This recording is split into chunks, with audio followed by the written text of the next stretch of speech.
Hello IGN, this is Keza MacDonald here. With me is Mr. Destin Legarie. How's it going, Keza? It's going pretty good. We've just been playing Watch Dogs for quite some time, like about half an hour in an open world roaming thing. It's the first time we've done that. That definitely helps it be a good day. Yes. So we just spent the first time, well, certainly my first half hour with Watch Dogs. What did you think of it? Well, I don't think this is the type of environment where you should be playing that type of game. You need to really immerse yourself, and it was a little difficult to do that because it was just like, go. Yeah. And you got to figure it out, figure out the controls and everything, and somebody's talking to you the entire time.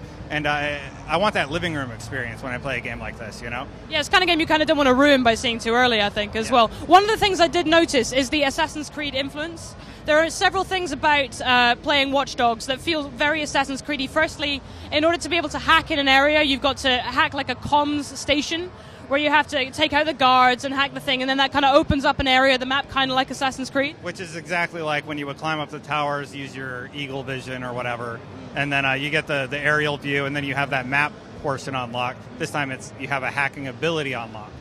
Kind of like the same kind of thing in Far Cry 3, where you were climbing the tower to unlock a bit of the map. The other very Assassin's Creedy thing about Watch Dogs was the kind of multiplayer thing that we had going on. Basically, a player can invade your game and start hacking you, and if that happens, you have to go to where they are on the map. The game gives you like a circle where they are on the map, and then you have to try and find them, like track them down, kind of like in Assassin's Creed's multiplayer, where you have to track down the person who's trying to murder you and murder them first. Yeah, they use a little bit of blending to blend in with the environment. Like they'll sit on a bench or, well, maybe not a bench, but they'll sit in a car and like just try and look like they're just there naturally.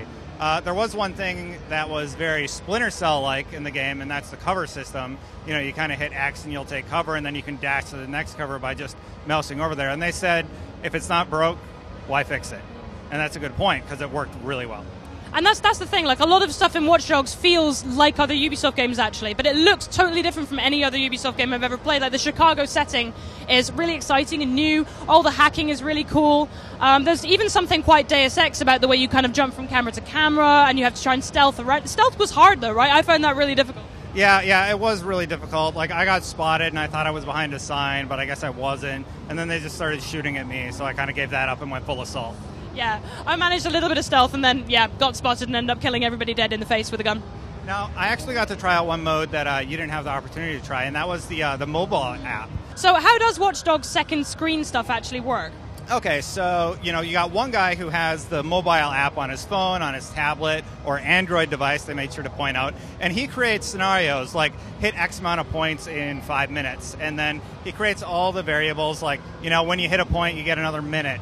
So is it like he creates the levels, or does he place things in the levels? He places things in the levels. He has a top-down view of the map, and he's able to place things in the level. And then if your friend wants to play that, that's totally fine. He just plays it, right? And as he plays it, you can mess with him. You can pop up barriers, have cops chase him, and you unlock that after a certain amount of time. So do you think this is something that people will actually bother to play? Because the thing is, with all the kind of companion apps, like the Mass Effect 3 one, for instance, and a lot of like companion stuff for phones, a lot of it I never really feel like I care enough to want to play. Do you think this is something that kind of enhances Watch Dogs enough that people will want to, take the game onto their tablet or mobile phone? Yeah, well, it's totally free, so I think they're definitely going to be playing it. And what's really interesting is it gives you in-game cash, and if you fail it or you kill civilians during this like mode that you're in, it does not affect your reputation negatively or anything like that. So you're able to like enjoy it and not worry about any negative repercussions. You just get money and experience. So it's kind of like a playground mode. Exactly. Well, that's what we thought of Watch Dogs with its second screenplay, its open world, and its myriad influences from other Ubisoft games. For everything else on Watch Dogs, you're already in the right place. Stay with us on IGN.